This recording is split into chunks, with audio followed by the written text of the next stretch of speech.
Greetings everyone, this is Dave Irwin from One Hit Pixel, and today we're having a brief encounter with Bioshock Infinite, developed by Irrational Games and published by Take-Two Interactive Software, otherwise known as 2K. This game is available on Xbox 360, PlayStation 3 and on Steam or other PC outlets. This is a game that is essentially a sequel to Bioshock, which in turn is also a spiritual sequel to cult PC classic System Shock. Bioshock 2 was not made by the same people that made all the other games, as it was made in-house at 2K. So, this is a hugely anticipated game. It's a candidate for Game of the Year. I have to admit, I've been excited about this one for a very long time, and thus far I'm not disappointed, and I'm going to show you why. First, I shall probably load up things. Now, I'll be running the PS3 version of the game as opposed to the PC, so forgive me for showing one of the slightly less graphically impressive versions of the game, but bear with me, it's still an absolutely brilliant game. The PS3 version also seems to have PlayStation Move support, so if you're a fan of using PlayStation Move with shoot 'em ups, then this game is for you. There's a season pass which grants you a load of bonus content should you wish to buy it. Let's have a look at the options very quickly. So as you can see there's PlayStation controllers and PlayStation Move settings there. We've also got various graphics, audio and gameplay settings there you can change around, and thankfully they're not stupid. So there you go. And I have to say the presentation of the menus itself is actually quite cool, but the game is even better. Now, what I'm going to show you today is probably the least spoilers ridden chapter of the game that I've come across so far. It's actually fairly early on in the game, so bear with me if you don't get to see things like Elizabeth, for example, but you will be seeing some fairly cool things within this short playthrough. So let's get started, shall we? And yes, we're going to have to do that in order to show anything.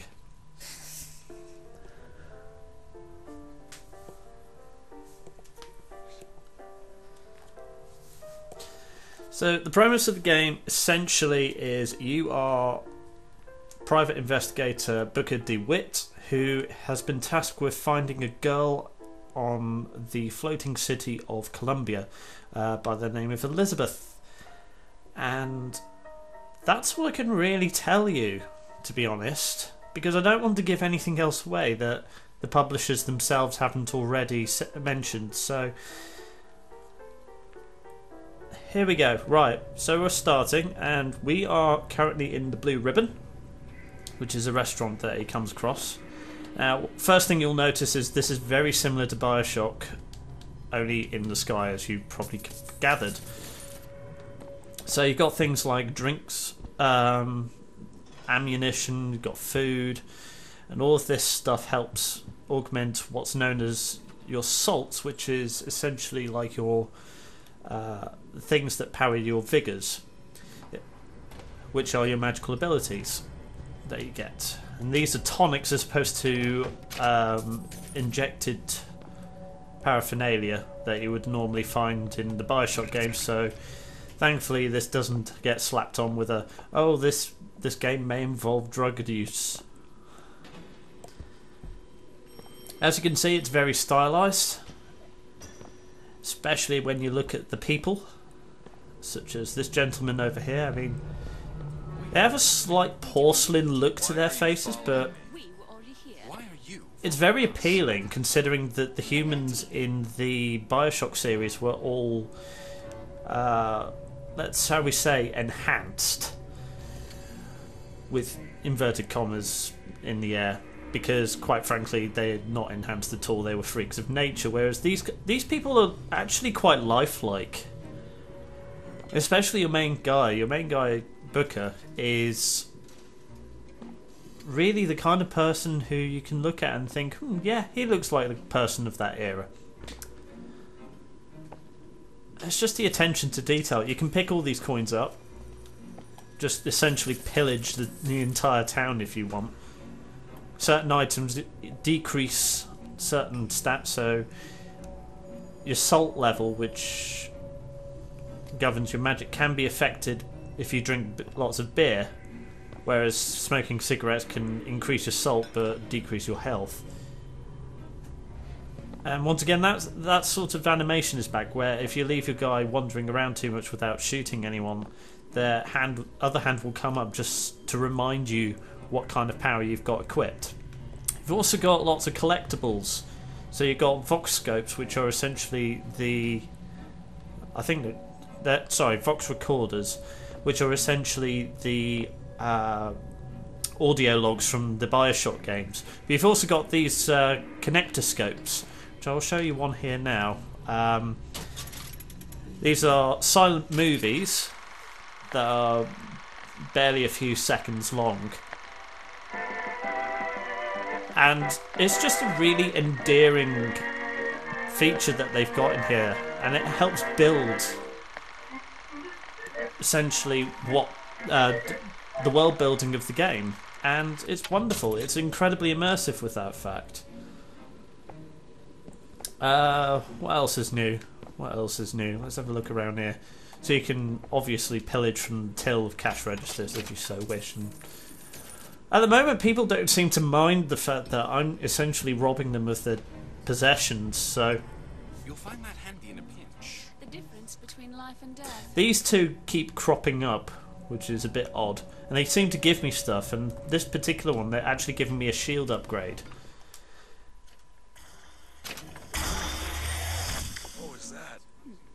Surprising that it worked. Surprising that it didn't kill him. But a magnetic repulsive field around one's body can come in handy. If it doesn't kill you. That's fair.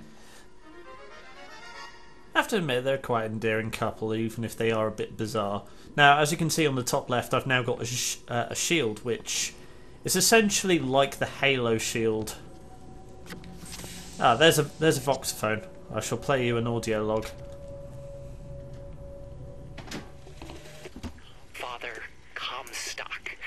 On me today to write his biograph. Me.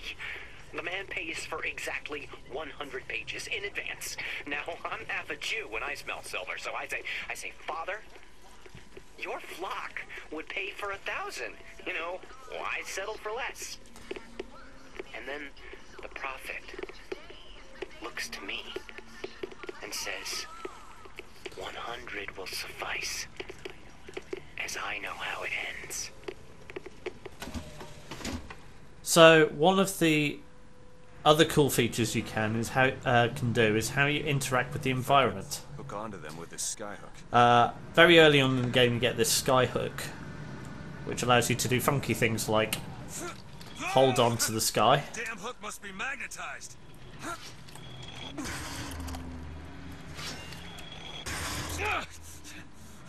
And it also allows you to do this.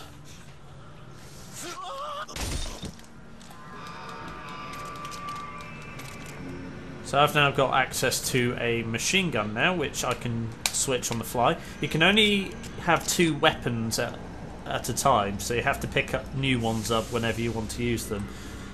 You can also have only 2 vigors equipped, but you do get to have a wheel cycle when you get more of them, so you can switch one out in order to have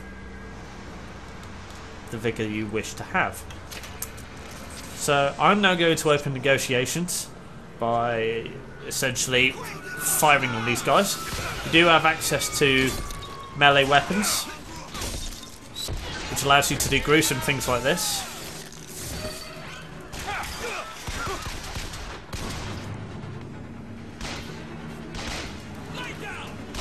Now this game is incredibly bright, as you can probably see, and there's a lot of detail, especially within the visuals. So things like turrets, for example. Sorry, I had to get back there, otherwise I was going to perish there, which would have been quite embarrassing.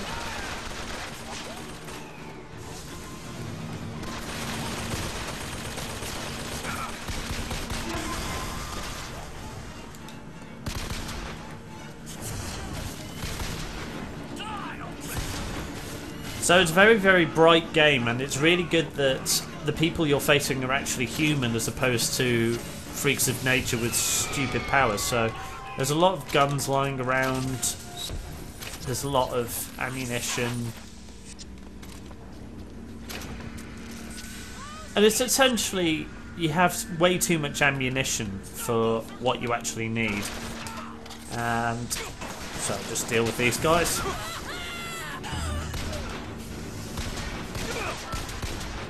Now, one thing I do want to show you is the other power that you have, which is essentially turn these guys against each other.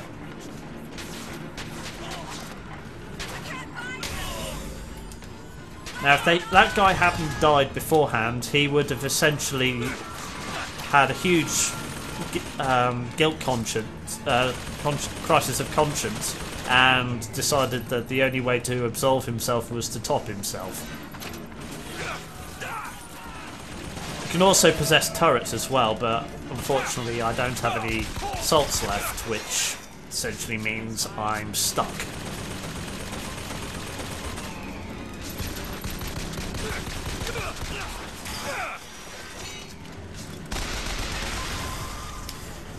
You can also use the environment against your foes as well. So the Devil's Kiss power-up, which is essentially a fireball, if you light that on oil, it will ignite into flames, killing anything that walks in it, which again is a very nice detail.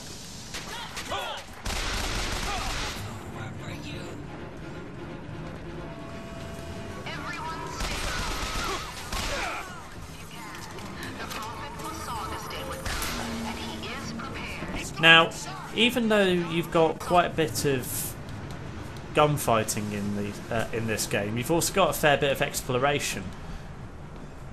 One of the things you can do is just go off the beaten track slightly, which in some cases allows you to find things like these, which are chests which currently I don't have a key for, but later on in the segment I will get a key in some random place which involves me having to backtrack in order to unlock it and grab whatever's inside. Now, unfortunately I don't have the time to do that, but I will pick up this audio log, which will suffice for a bit of a break from me talking, which is probably for the best, to be honest, whilst I carry on through the level. So without further ado, Comstock, or Brian Cotswold. He took this box from one of their secret ceremonies, and I know for sure there is something dear inside. Problem is, Otis is more fool than not. He didn't bother to also secure a key from the Feathered Brothers to open the damn thing.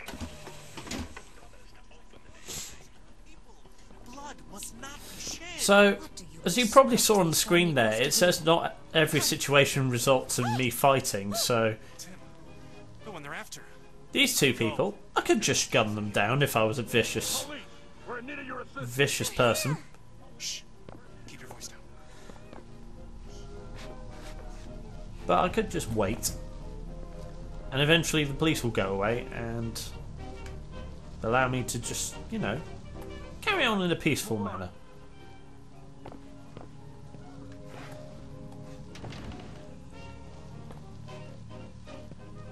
Now, one of the things that has been commented on a lot is essentially the nature of the citizens of Comstock, and the fact that essentially they're a bit of an a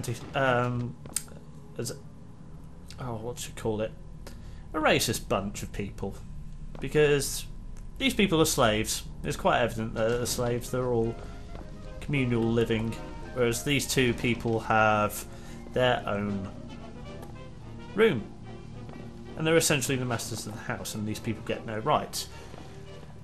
And it just adds an extra level of depth that games like this don't normally get.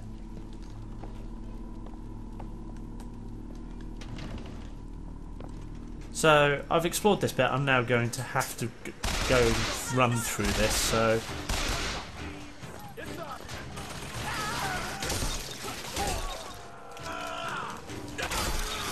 there will be a lot of punching. combat itself is really well done.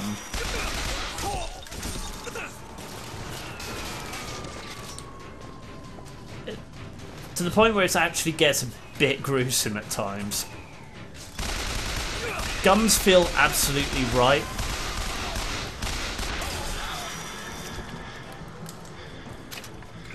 And the AI isn't completely brain dead stupid. You do get the AI that will sneak up on you. You also get the ones that just run at you. You also get ones with flamethrowers or powers of flamethrowers. The first time you come across a new foe, like this one for example, you do get a new vigor afterwards.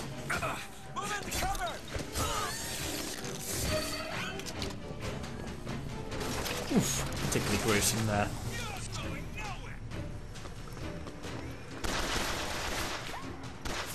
You also have environments such as this, where you can interact.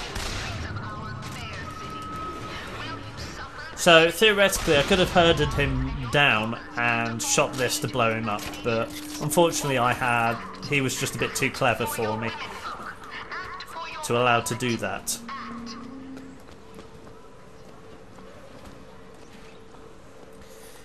As you can probably tell, the people of this city floating city, are pretty afraid of me, and that's because I have the letters AD on my hand, which apparently is the sign of some false shepherd. So that's why everyone's going berserk at me, despite me having done absolutely nothing wrong. One cool feature is when you come across new environments, sometimes the colour palette will change, and especially in this location, which is... oh, what was it called? Oh, we'll find out in a minute. Ah, the Fraternal Order of the Raven. So these guys are obsessed with the old rook.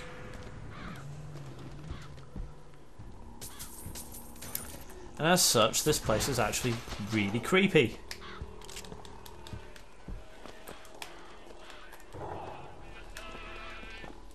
So, normally when you come across people like this, they'll just go, oh! They'll recognise who I am and start trying to shoot me down, which is not very nice.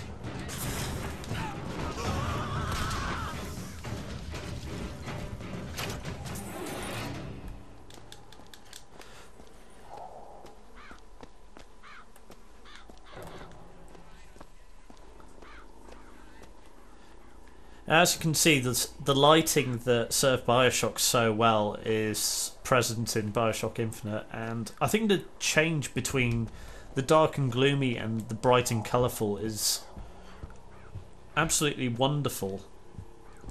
And it actually really does create a sense of atmosphere that's unlike anything else. Especially when you come across scenes like this where you've got cultists worshipping this guy.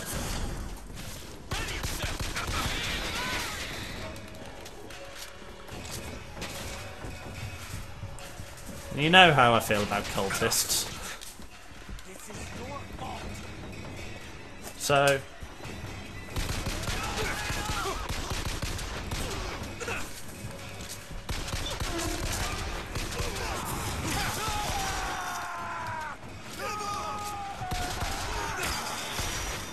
I'm sorry if I'm not talking too much. There are quite a lot of people in this room, and most of them seem to want to just hit me. Perhaps the most effective thing to do would have been that. So you can also change your viewpoint by clicking in the stick to an iron sight, which for weapons such as the machine gun are actually beneficial to use, but others such as the pistol, it's a bit more difficult to aim using the iron sights. Now there's one more around here somewhere, and he seems to be hiding. I don't like it when they hide, because it means that usually they're trying to sneak up behind you. Oh no, he's there. Are there any others? Yes? No? Maybe? Oh yep, there's definitely a few more.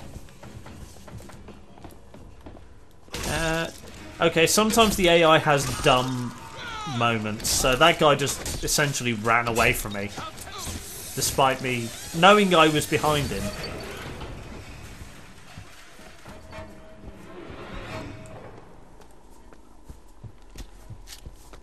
I think that's everyone. The music seems to have calmed down, and that's one of the things you can tell as to whether or not you're safe is whether the music changes or not. Now, that chest I came across earlier, that's the key for it. We're not going to pick it up this time around. You've also got health infusions, which augment your various life bars and salt bars. So for this demonstration, I'm actually going to upgrade my salt. And the reason for that is it gives you more chance to use abilities, which, as you can see, one of my favourite ones is actually coming up very soon, and I want to use it as much as possible. Let's go up this elevator.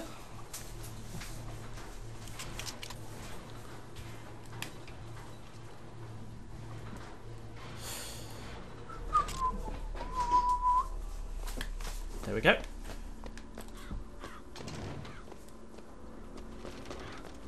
Now, as you can see, going off the beaten path is actually a really good idea. So by pressing up, it actually tells me where that path is. So if I deviate from it and, for example, move this bookshelf, minor spoilers by the way, I apologise, you can come across gear, for example. And gear is really useful. They're essentially like the tonics from Bioshock and Bioshock 2 in that they give you certain perks. So this one's just given me the ability to have a 100% chance of burning enemies from jumping from a skyline, and they take 400 damage over 3 seconds. That's very nice. I shall have that. That moment where you saw me jumping from hook to hook, you can also do that with skylines, and you can also assassinate people from up top, should you so wish.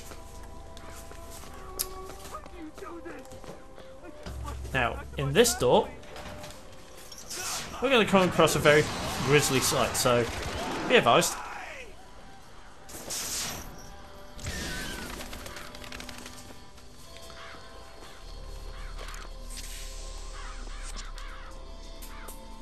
Apologies to the younger viewers there.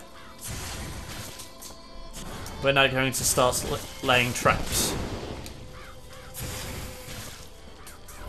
Or mess it up completely and have to use one of these. And I keep messing this up. Why do I keep messing this up?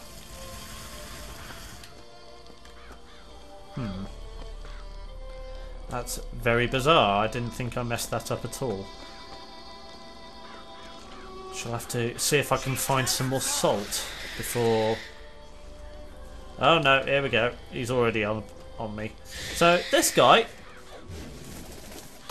has taken on the form of crows, and he's now going to try and hit me.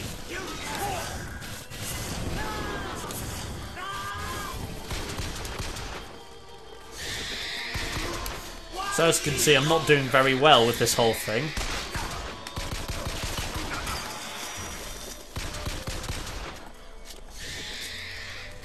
In fact, I'm doing terribly. This is why you shouldn't commentate and play games. Because occasionally you'll come across moments like this where it's actually really difficult. What's going on?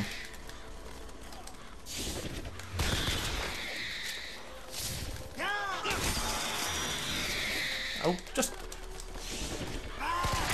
Please, just stop it. Sit down. What's this? New kind of vigor? Now, as you can see, that was the first time I ever came across him, so I get his powers by drinking this vigor, which are essentially like the tonics, only you can just drink them. And you also get these trippy effects every single time. Press to summon murderous crows. Hold and release to create a nest trap.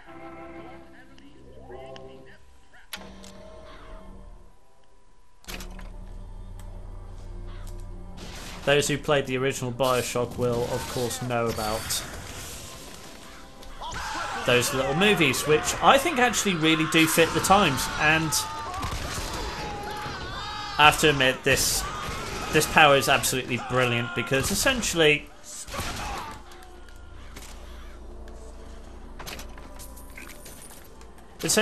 in battle, when there's a lot of people, I get really freaked out because there's so many of them, you don't know where they're coming from half the time. So if you've got a murder of crows, you can, as the British might say, keep calm and carrying. Sorry for the awful joke. And here's another gear. So I now have a 70% chance that every single time I hit someone, they will be set alight. I shall take that. And it automatically equips, which is fantastic. So there isn't actually a lot more of this level that I can really show you that's brand new. So I'm just going to go over here. And it just asked me to go towards the gondola station, which I am going to do so. Now, I can't remember, were these people required to be killed? They're sort of optional enemies and stuff in different locations. If I get any closer, that guard will come after me, so I'm actually going to avoid this situation. Because apparently fugitives shouldn't be engaging with the locals.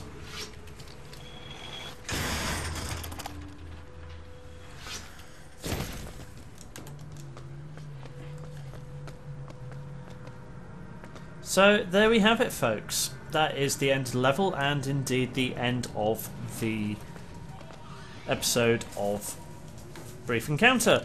So what do I think of the game? I absolutely adore it so far. I think it has a long way to go. A lot of other things to introduce. I think I'm going to be surprised continuously when playing this game. Any complaints? Well, I suppose this is more to do with the fact that I'm playing a console version as opposed to the PC version. And really it's not a fault with the game. And I love doing that, for example. There are a lot of really cool details, and I'm actually going to get into a fight for some reason.